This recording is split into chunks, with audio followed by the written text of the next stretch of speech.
আর দলের একাদশ যারা আছে তাদের এখানে সে নামের তালিকা দিতে হবে। বালিশ কখনো থামবে না, রানিং থাকবে, বাঁশি দিবে, বালিশটা বাইরের পেছনে ঘুরবে। যে যেখানে আছেন সবাইকে জানাই ঈদ মুবারক। ঈদ মানেই আনন্দ।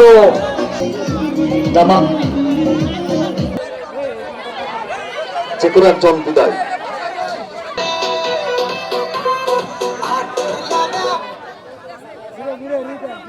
আবার বলতে একটু গ্যাপ হয়ে গেছে, আর চেলে দিবেন না, এমন ভাবে চেলবেন না যে আর একজন ধরতে সমস্যা হয়, ওটা করবেন না প্লিজ।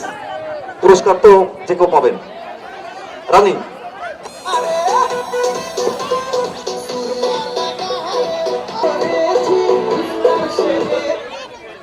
যে কোনো একজন পা মারুক, তুমি অবশ্যই খেয়াল রাখবা, তুমি ভিতরে যেহেতু আছে একটা দায়িত্ব পালন করো, অবশ্যই দেখবা।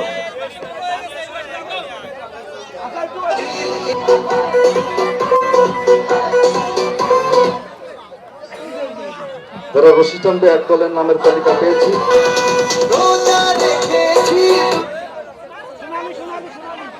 যে কোনো একজন বিদায়, অবশ্যই ইজ্জতের সঙ্গে আমরা বিদায় দিব।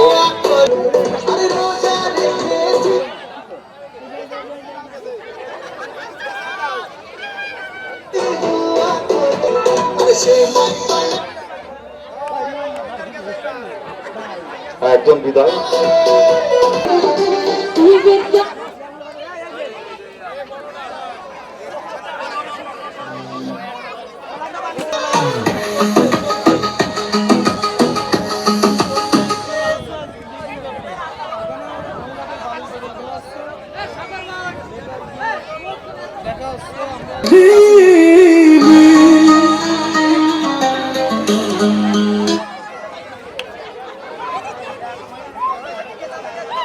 মিউজিকে কপিরাইট দেওয়ার পেছনে আমি লাইভে যাচ্ছি না।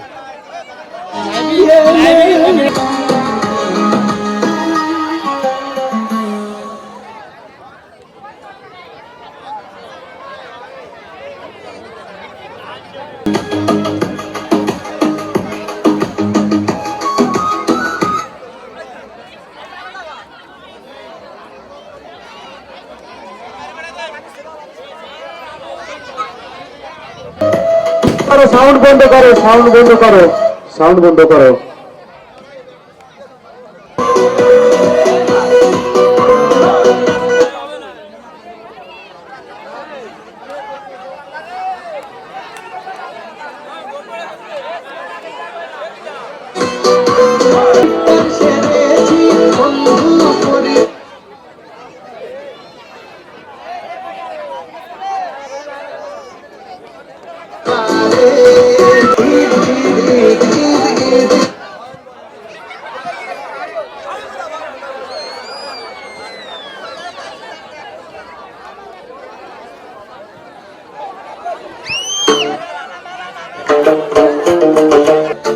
وتسهو الدنيا في بها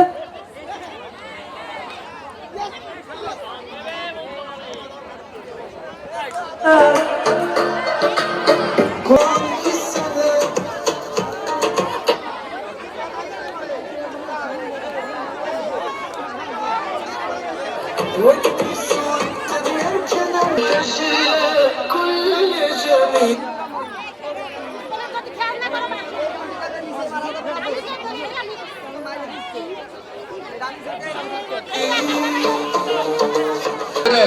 এরপর আর পাওয়ার কোনো সম্ভাবনা নেই।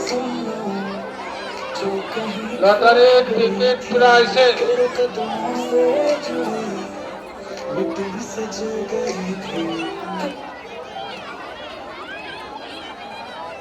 سعيد والمشكلة جلباني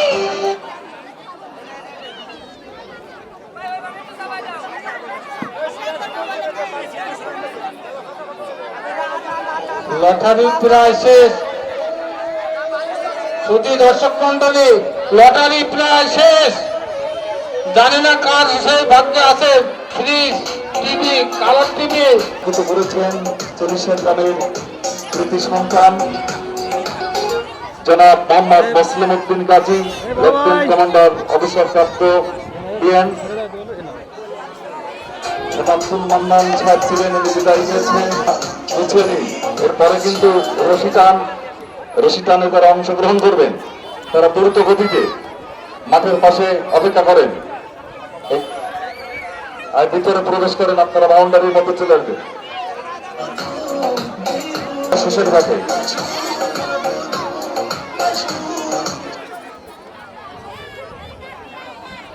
রশি টান যারা দিবেন তাদেরকে দ্রুত মাঠে, যারা রশি টানবেন ভিতরে এই বাউন্ডারির মধ্যে চলে আসেন, ক্লিনিকের সামনে চলে আসেন। যারা রশি টানবেন তারা ক্লিনিকের সামনে বাউন্ডারির ভিতরে চলে আসবেন। WEV তে খারিজ দিলে আসবে, WEV এটা খারিজ দিলে আপনারা পাবেন।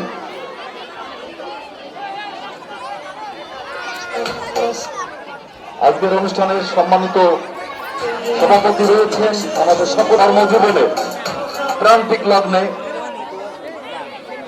এসে আমাদের যে সময় দিচ্ছেন, সত্যি আমরা আনন্দিত।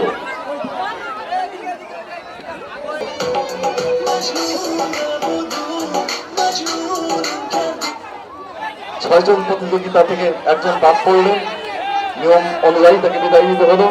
আর রয়েছেন মাত্র 5 জন। 5 জন দেখা যাক, বয়স্ক রয়েছেন, দেখা যাক তিনি খেলা শিখতে পারেন কিনা।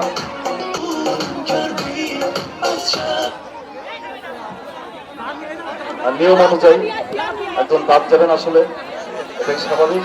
আর মাত্র লজ্জার কিছু নয়, নিয়ম। আর তারা জমা টান, হ্যাঁ লটারি আছে এখানে। আর মাত্র 3 জন সৌভাগ্যবতী।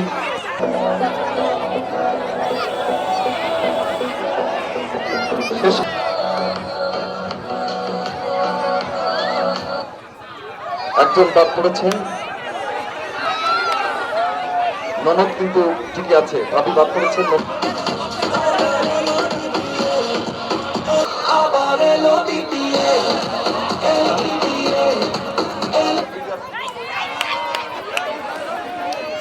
একজন কিন্তু বাদ পড়েছে, সে কিন্তু বিডিআর এর চাকরি করে। বালিশ বদলে বিধি এবং দ্বিতীয় রহিম আসে বিডিআর এর চাকরি করে। আরাফাতের বোন আমাদের গর্ব, যেখানে 40 গ্রামের একটা মেয়ে বিডিআর এর চাকরি করে, এটা আমাদের গর্ব। তো যাই হোক,